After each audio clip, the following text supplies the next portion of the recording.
Hey everyone, it's Carissa Wiley here from sprinkledwithglitter.com. Thanks for joining me.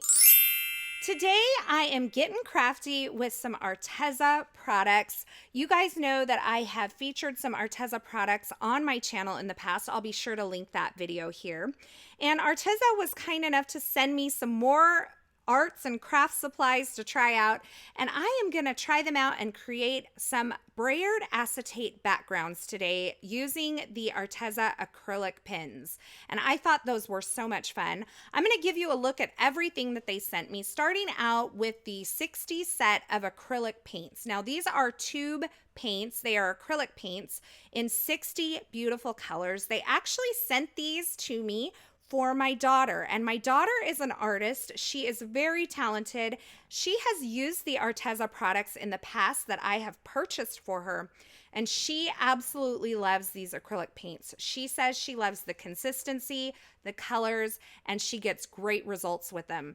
So there are 60 colorful tubes in this set, and she was thrilled to get her hands on more of these Arteza acrylic paints. Acrylics is one of her favorites to work with. Now, next up is the 24 set of metallic watercolors from Arteza. I really love that these come in this beautiful metallic or metal case. It's not metallic, it's metal. And it also comes with a water brush. So this is a fillable water brush. You can refill it. It's great for travel. But the most exciting part to me was when I opened this up, there's some places to mix on the palette. And I was like, what are these papers? They are swatches. You can create your own swatches. It's already laid out for you. The colors are already typed, and they have both white watercolor paper and black watercolor paper. And that, to me, is such a time saver. And I absolutely love that they include that swatching paper in there. Now, these come in this palette. You kind of just bend that metal back to remove each of the pans from the palette. Then you'll remove the paper that's surrounding it, place them back into the palette, and just kind of bend those clips to hold them right there. And you can see all of these beautiful metallic colors. Now, I wanted to go ahead and swatch these. I'm going to not show you the entire process, but these are really creamy. They look beautiful on the black cardstock because they show up so well with vibrant color. They also look beautiful on the white cardstock, so if you're doing like some floral images and you want it to have a little bit of metallic shine, these would be perfect. And keep in mind, I'm just swatching these straight from the palette, but you could also mix these colors and create your own custom colors. And this palette really is designed, that metallic palette, where you can kind of mix colors there. So you have a beautiful range. You have a white metallic watercolor there. You have some golds and bronzes. You have some beautiful pinks, purples, blues, and greens. And what really surprised me was how beautiful and rich the black one is. I was really impressed by it, especially when you put it on the white watercolor cardstock. It's obviously going to look just kind of shiny on the black. But look at it on the white. It is a really beautiful, deep, rich black watercolor, and I think that's beautiful. And you have every color that you need in here to create some beautiful scenes, and you can see the beautiful metallic sheen that you get with these watercolors. And another thing I really like about Arteza products is that they are well priced. I have purchased Arteza products on my own in the past. They did send these to me, but I have purchased them on my own, and I really like their products. Now, next up is a look at these glitters. Now, these are so fun. They have some chunky mixed with some fine glitter. I'm going to use this one here in one of my projects today. And I think these are so much fun to work with. Now, you have to be willing to get a little glitter in some places when you use glitter.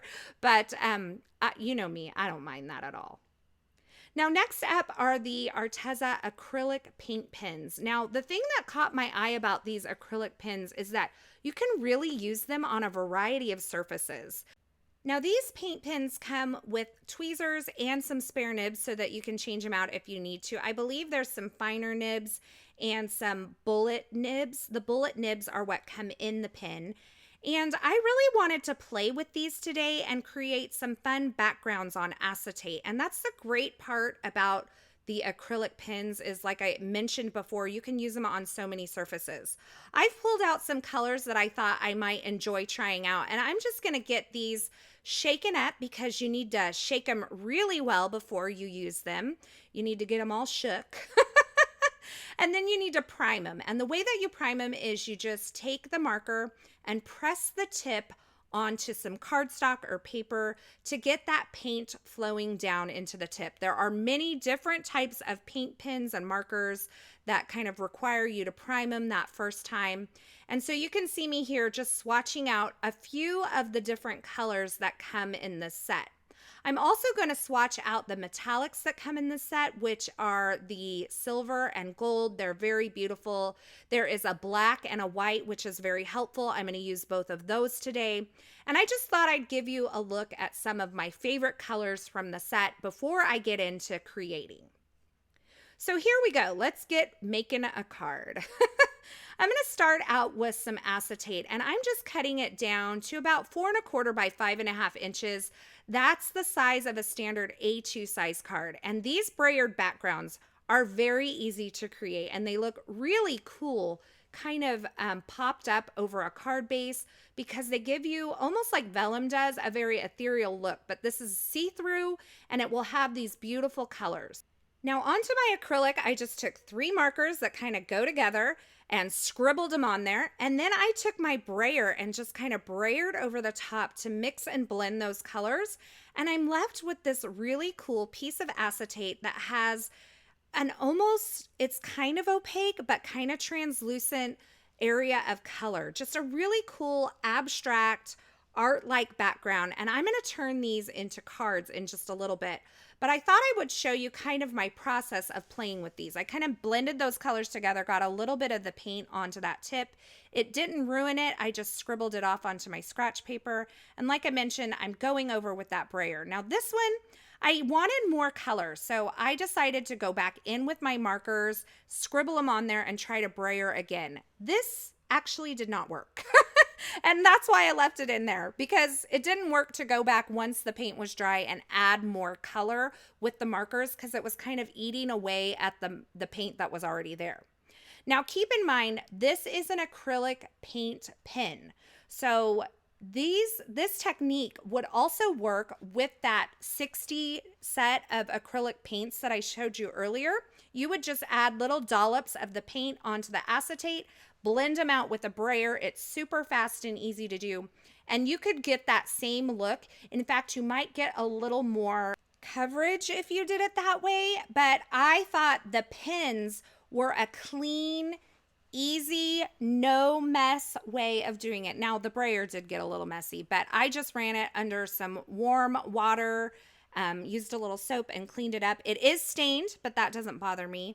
I did add a little more paint directly onto the brayer for this card, and that seemed to work out perfectly. So now that I have a few backgrounds, I'm going to turn these into cards, and I am using some dies from Pinkfresh Studio. These are the classic words dies, and I have that hello. I'm going to die cut the outer portion of this hello sentiment, or that shadow portion, using a little bit of vellum.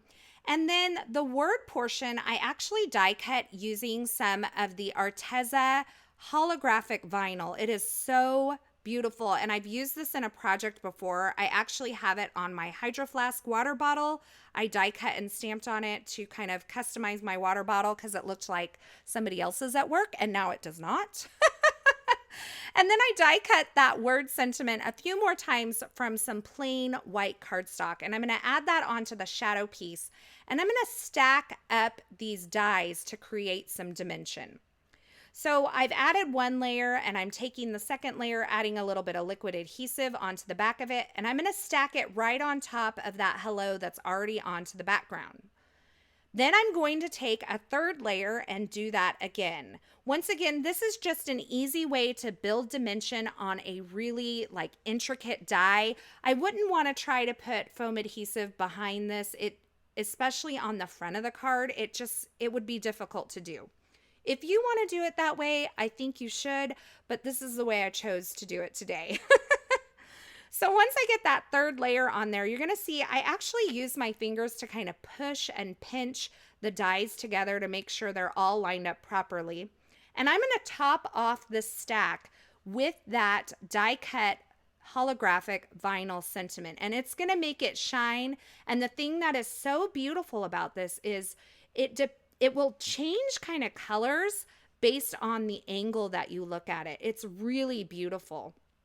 So you can see I'm removing the backer there and just stacking this on the top. You can see it looks pink now, but in some of the photos it looks yellow. Some of them it looks like silvery with some purples in it.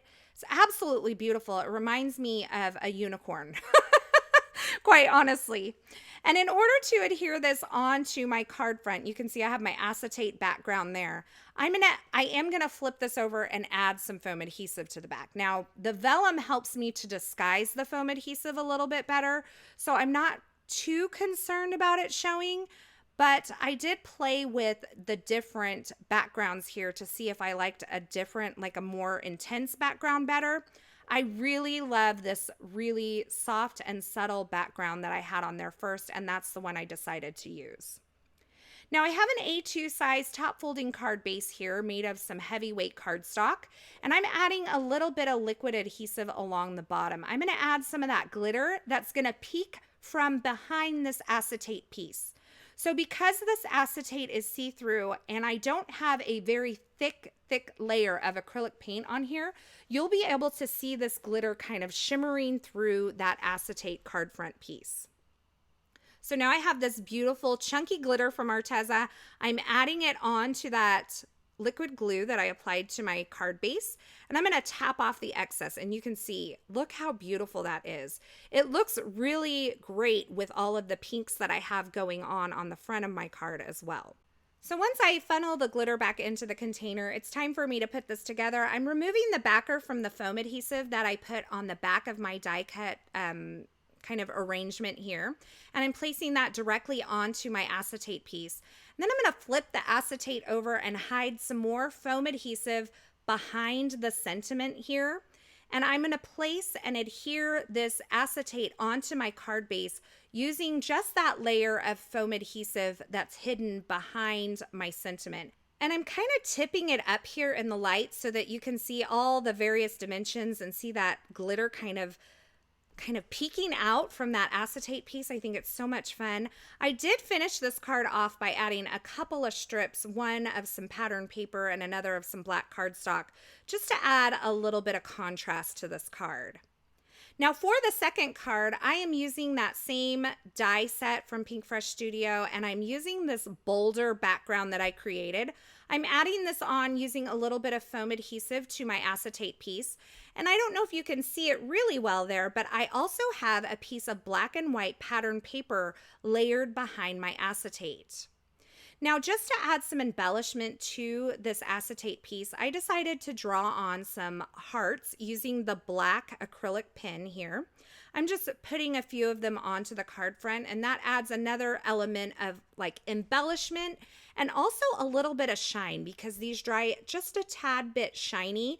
You could also add a layer of glossy accents or something like that over the top if you wanted them to have more dimension and more shine.